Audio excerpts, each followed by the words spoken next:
What's your favorite scary movie? Jason was my son, and today is his birthday.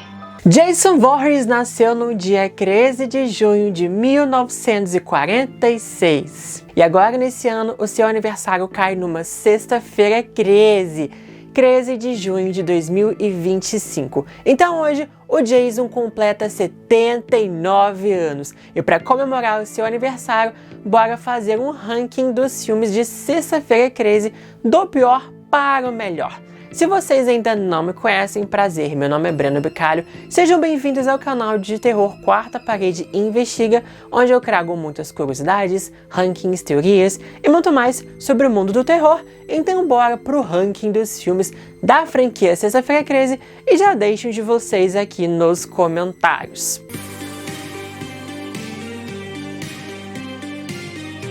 Nem quero muito falar sobre esse filme e o que fizeram com o Jason, gente. Explodiram ele no início do filme só para ele virar uma minhoca e ficar possuindo o corpo das pessoas. Quê? O que foi aquele cara comendo um coração? E também, do nada, né? Inventam que o Jason tem uma irmã e uma sobrinha. Que é isso? Halloween? E também inventam toda uma mitologia que só o membro da família Voorhees que pode matar o Jason, trazem uma adaga kandariana de Evil Dead para matar o Jason. Também temos o Necronomicon e a teoria de que o Jason é um Deadite. Quê? Depois eu posso fazer um vídeo aqui para vocês sobre essa teoria bizarra. Nossa, mas é muita viagem nesse filme. Que isso, gente? Muita invenção, nada a ver, simplesmente péssimo em todos os níveis. Essa gente inventa cada coisa.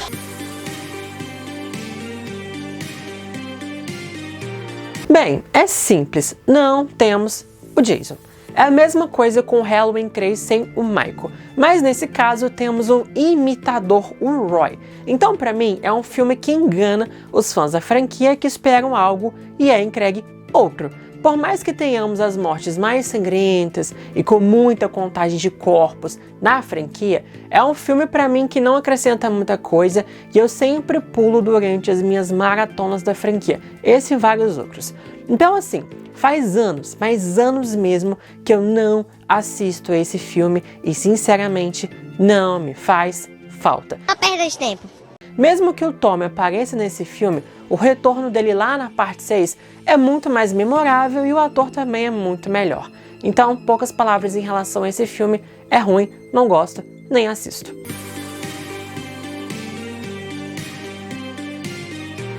Ah, esse aqui é divertido. É ruim? É, mas é divertido. Quando você não sabe mais o que fazer com uma franquia de terror, você manda o vilão pro espaço, porque isso realmente deu muito certo ali com Hellraiser, Leprechaun, Criaturas, até o Drácula foi pro espaço, sabiam dessa? E muitos outros por aí também, viu?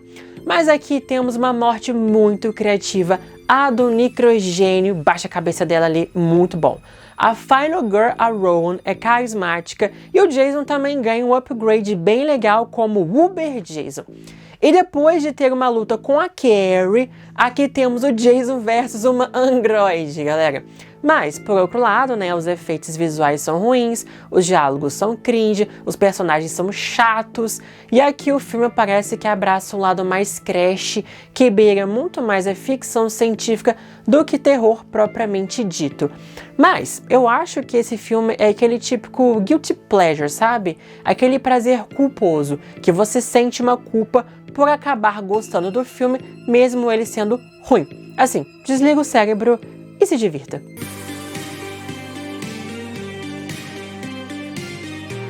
E na parte 7, nós temos Jason versus Carrie. E a estreia de Kane Hodder como Jason, que muitos fãs da franquia consideram ele o melhor Jason, mas eu ainda fico com o Derek Mears do remake. Esse filme enfrentou vários problemas com a censura de muitas cenas de morte, que seriam bem mais gráficas e violentas. E nesse filme já começamos a ter problemas com a linha do tempo da franquia, que já começa a ficar extremamente confusa. E por mais que a Tina tenha poderes telecinéticos e seu embate com o Jason seja um dos melhores da franquia, porque aqui até o Jason fica assustado com o que a Tina pode fazer. Mesmo assim, ela não é uma Final Girl tão carismática. Ela vive choramingando, reclamando o filme inteiro. Uma pena, né? Porque ela é poderosa e podia ter sido muito mais aproveitada no filme aqui, principalmente os seus poderes. Mas claro que o que destaca no filme é a caracterização do Jason, que é uma das minhas favoritas, com a corrente lá no pescoço, as suas vértebras aparecendo, e claro também que a atuação corporal do Kane Hodder é fantástica, e a gente consegue entender o que o Jason pensa e sente sem dizer uma única palavra.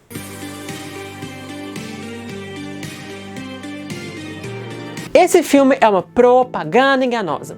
Tinha que ser chamado Jason Ataca um Barco, porque de Nova York não tem nada, e até mesmo quando ele chega em Nova York, nos últimos 10 minutos do filme, não é nem Nova York, gente, de verdade, porque eles filmaram no Canadá.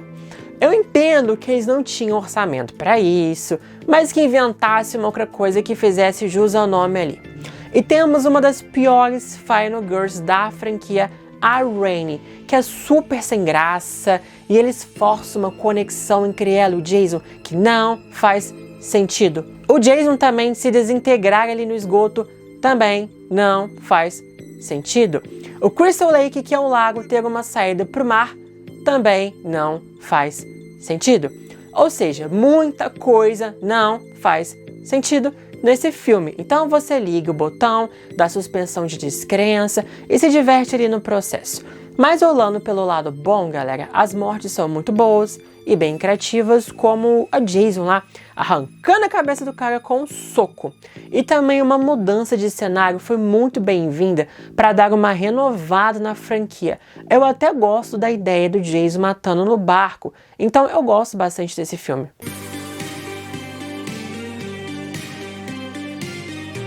Eu acho esse filme tão bobo. Eu achei tão bobo, achei tão sem graça, achei tão batido, na verdade. Tão pastelão, a começar com a trilha sonora, que pra mim é uma das piores da franquia, principalmente aquela música dos créditos iniciais. A trilha sonora original é tão marcante e trocaram pra uma que parece mais um filme de comédia. Esse filme também tem cenas tão cringe, tão desnecessárias como a do mercadinho, com aqueles motoqueiros, que mais parece injeção de linguiça e inventarem mais pessoas ali pra morrer durante o filme. Os efeitos 3D também são bem datados, com os itens pulando na tela toda hora, mas dá pra relevar isso aqui por conta da tecnologia na época, né? E os personagens são tão chatinhos, a Final Girl também, a Chris, não é uma das minhas favoritas, e inventaram também dela ter uma história pregressa com o Jason, e o simples fato deles indicarem que o Jason abusou dela, pra mim não faz sentido e nada a ver com o personagem. Pelo menos o terceiro ato, com a perseguição e a luta da Chris contra o Jason, são muito boas. Ela tentando enforcar o Jason e depois a icônica machadada na cabeça. E também nesse filme o Jason ganha sua icônica máscara de hockey. Então, é isso.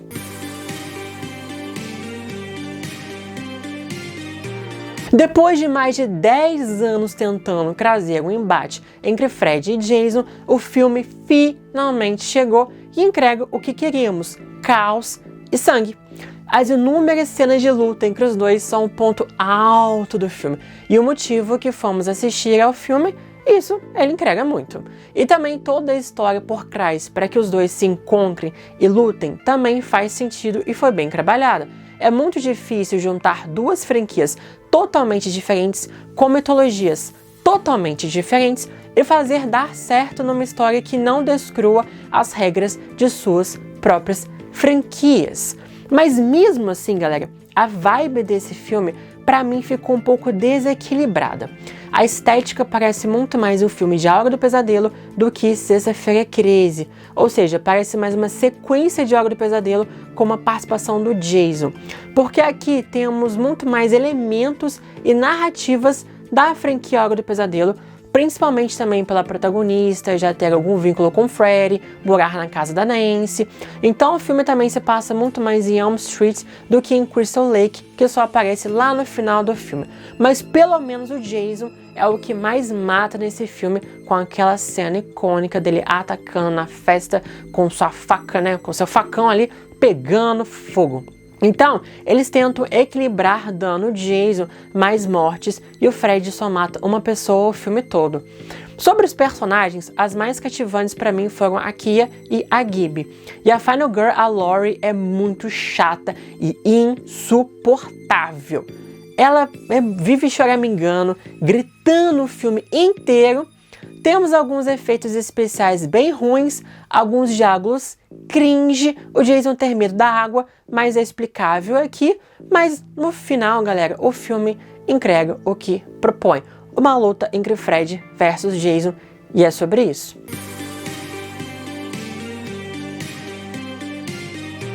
Os primeiros 15 minutos são eletrizantes. Pena que o resto do filme não conseguiu manter o ritmo. E esse remake é o mix dos 4 primeiros filmes da franquia, trazendo referências e elementos desses filmes, principalmente em relação ao Jason, que aqui ele volta a correr, tem um lado mais humano, principalmente numa cena em que ele lembra de sua mãe e tem um ataque de ira, quebrando tudo ali de onde ele mora. E posso dizer com certeza que esse é o meu Jason favorito. Imponente, implacável, brutal, inteligente e com instinto caçador, espalhando armadilhas pela floresta e sabendo exatamente o momento de atacar as suas vítimas e ainda as usando como isca. E a caracterização desse Jason tá impecável, desde a máscara até a roupa. Mais uma coisa que não gostei foi ele ter feito Whitney de refém, que não é o modus operandi dele, mesmo com a história lá do colar e tudo mais. Mas, pelo menos explica porque ele teletransporta por Crystal Lake por conta de uma rede de túneis que ele usa. Esse remake, então, ele pega a fórmula da franquia, eleva a um outro grau. Temos mais cenas de nudez e sexo, mais uso de dorgas e assim vai. Uma pena realmente que ele não consegue manter o ritmo lá da abertura.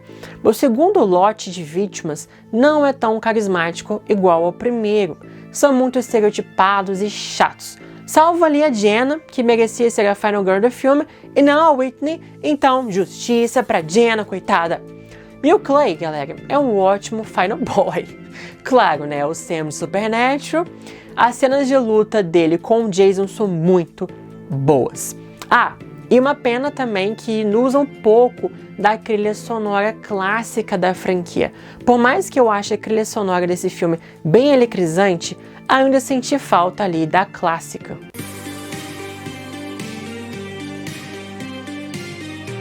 É o que começou tudo. É o filme que nos introduziu a Crystal Lake, a Jason e toda a mitologia da franquia. Se não fosse por esse filme, não teríamos os outros, obviamente.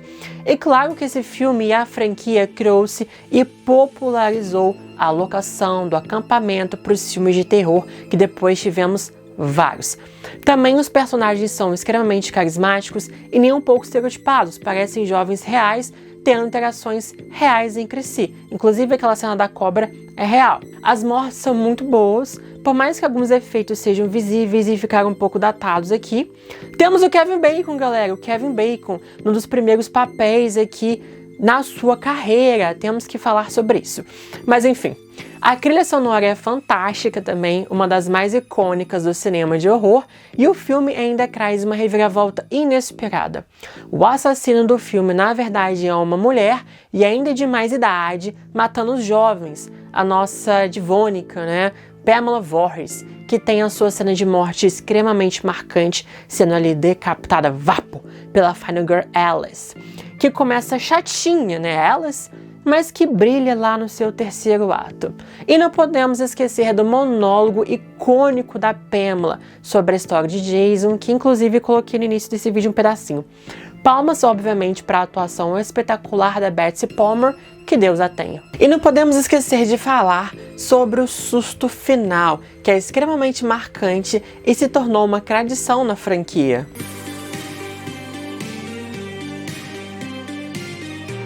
Esse filme começa uma nova fase na franquia com a chegada do Jason zumbi, depois de ser revivido estilo monstro de Frankenstein pelo Tommy, e agora ele está de volta em Crystal Lake, que agora se chama Forest Green. E dessa vez o acampamento está funcionando e está cheio de crianças perambulando por lá, o que traz uma novidade para a franquia, já que nos 2 primeiros filmes o acampamento estava para abrir ainda. Aqui o filme ele já abraça um tom mais de humor, principalmente em algumas mortes, como a do Smiley na árvore, e o Jason faz uma trilha de corpos gigantesca pela floresta até chegar no acampamento com mortes bem brutais. E eu adoro a dupla / casal Megan e Tommy. A Megan é uma ótima Final Girl e se destoa porque ela é uma garota rebelde e não certinha. E o Tommy volta mais uma vez para lutar contra Jason de novo. Ele matou o Jason, reviveu acidentalmente e agora quer matar de novo. Com certeza o filme tem um dos melhores terceiros atos da franquia, com o ataque no acampamento, com as crianças com medo, a luta entre Tommy e Jason no lago também pegando fogo. Realmente é um filme muito bom. Chegando na 6ª parte e entregando um filme bom. Isso é difícil, hein?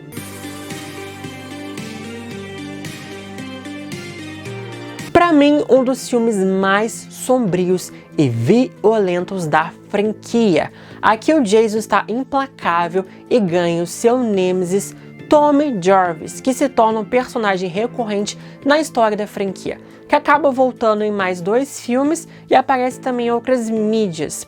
O Tommy usa o mesmo método da Ginny, mas dessa vez ele se passa pelo Jason criança e consegue um feito que ninguém havia conseguido antes: matar o Jason. Por mais que seja temporário, né, o Jason claramente morre nesse filme e revive como zumbi na 6ª parte. A Trish é uma das melhores Final Girls e ainda traz o elemento família, que não havíamos visto na franquia anteriormente, o que aumenta os riscos do filme ao quebrar uma família, a família Jarvis. Tanto que a cena da morte e da Trish achando o corpo da sua mãe na banheira foram cortadas por serem pesadas demais.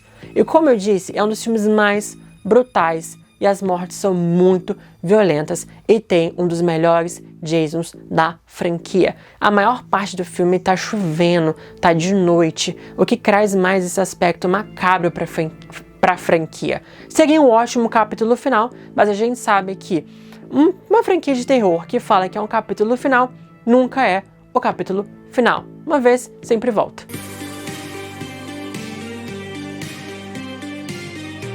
Pra mim, o melhor da franquia, tanto que tá em primeiro lugar. Então, Mindy, eu tô contigo. Quem assistiu Pânico 6 vai entender o que eu tô falando aqui. Best Friday the 13th, Part 2. Chapter. E também, pra mim, tem a melhor Final Girl da franquia, a Ginny, que usa os seus estudos de psicologia infantil para analisar e entender o Jason. E com isso, ela usa isso para enganá-lo lá no final do filme, fingindo ser a mãe dele. Foi extremamente inteligente. E ela também é uma Final Girl bem pra frentex, fumando e ainda falando palavrões, então é uma grata novidade e destoa bastante da Alice. E também não podemos esquecer que é a primeira vez que o Jason aparece na franquia. Ainda não tem a sua icônica máscara de rock, mas mesmo assim o visual dele na parte 2 ainda é marcante.